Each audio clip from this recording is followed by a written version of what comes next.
شما إسرائيل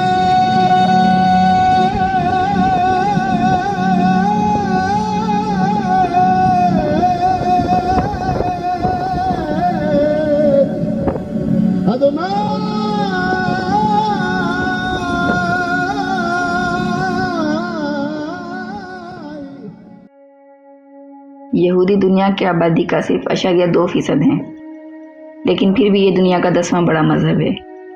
دنیا میں کل 1,30,00,000 لوگ اپنے آپ کو اس مذہب سے وابستہ کرتے ہیں، جن میں سے 42% اسرائیل میں رہتے ہیں۔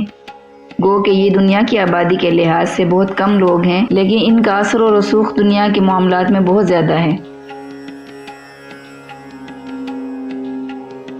بنی اسرائیل کے 12 قبیلے حضرت یعقوب کے 12 بیٹوں کے نام پر تھے، جن میں سے ایک کا نام یہودا تھا۔ یہ لوگ اصل میں ار نامی علاقے کے رہنے والے تھے، جو میسوپوٹیمیا یعنی آج کل کے عراق کا ایک علاقہ تھا۔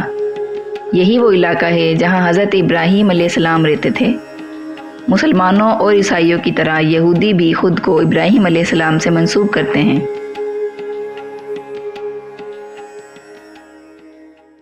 تورات کے مطابق خدا نے ابراہیم سے کہا، اپنے ملک سے، اپنے رشتہ داروں سے اور اپنے باپ کے گھر سے چلے جاؤ، اس ملک کی طرف جو میں تمہیں دکھاؤں گا، اور میں تمہیں ایک عظیم قوم بناؤں گا، اور میں تمہیں برکت دوں گا، اور میں تمہارا نام بڑا کروں گا۔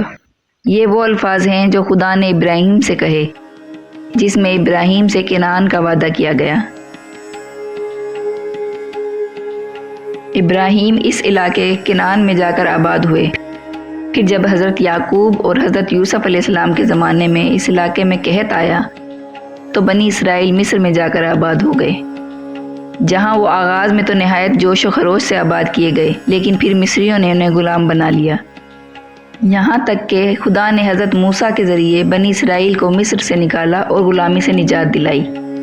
یہودی اس واقعے کو گریٹ ایکزوڈس یعنی عظیم خروج کہتے ہیں،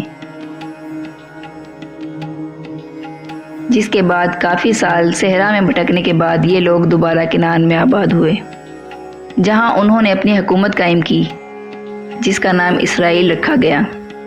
یہ حکومت 922 سے 1020 عیسوی تک یعنی تقریباً 100 سال تک قائم رہی۔ اسی حکومت کے ایک بادشاہ حضرت داؤد نے یروشلم فتح کیا۔ یہی وہ شہر ہے جو آج مسلمانوں، عیسائیوں اور یہودیوں کے مابین وجہ تنازع بنا ہوا ہے، جہاں تینوں مذاہب کے مقدس مقامات موجود ہیں۔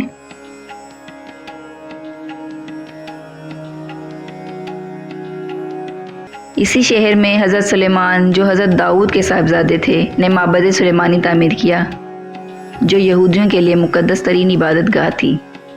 حضرت سلیمان کی وفات کے بعد حضرت داؤد کی بنائی ہوئی ریاست 2 حصوں اسرائیل اور جوڈا میں تقسیم ہو گئی۔ 722 BC میں اسیریوں نے اسرائیل پر حملہ کیا، جس کے نتیجے میں اسرائیل کی آبادی کا بڑا حصہ جوڈا کی طرف ہجرت کر گیا۔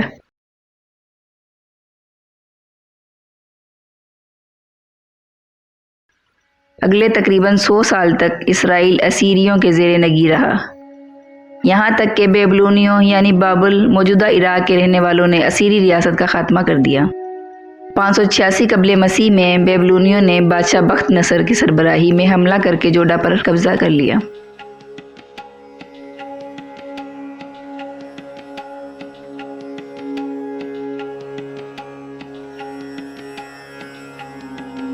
اور حضرت سلیمان کا بنایا ہوا معبد اس کی تعمیر کے تقریباً 400 سال بعد تباہ کر دیا۔ بہت سے یہودی ہلاک کر دیے گئے، باقی ماندہ کو بابل کی طرف جلا وطن کر دیا گیا یا غلام بنا لیا گیا۔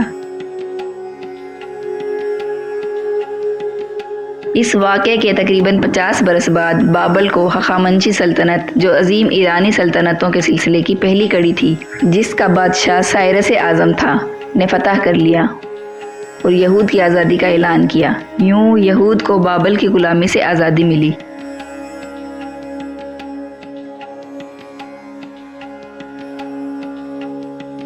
جس کے نتیجے میں یہود یروشلم واپس آئے، جو اس وقت کی فارسی ریاست کا ایک صوبہ تھا، اور اپنا معبد پھر سے تعمیر کیا۔ تاریخ میں یہ دوسرا معبد یعنی سیکنڈ ٹیمپل کہلاتا ہے، جس کی تعمیر 516 قبل مسیح میں کی گئی۔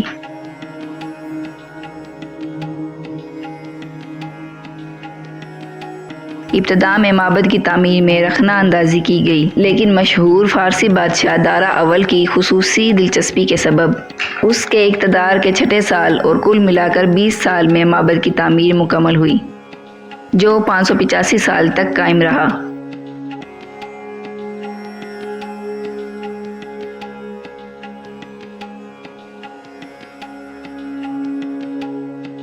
یہاں تک کہ عیسائیوں کے زیر اثر 70 عیسوی میں رومیوں نے اسے دوبارہ تباہ کر دیا۔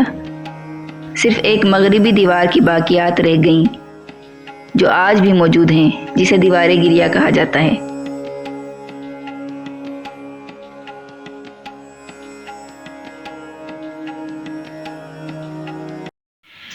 بنی اسرائیل کی دکھ بھری داستان کا یہ پہلا حصہ آپ نے ملاحظہ کیا، آپ کا شکریہ۔ اس سلسلے کی اگلی اقساط دیکھنے کے لیے ہمارا چینل سبسکرائب کریں اور بیل آئیکن دبا دیجیے تاکہ جیسے ہی اگلی حصے آئے آپ کو سب سے پہلے بتا دی جائے۔ آپ کا بہت بہت شکریہ۔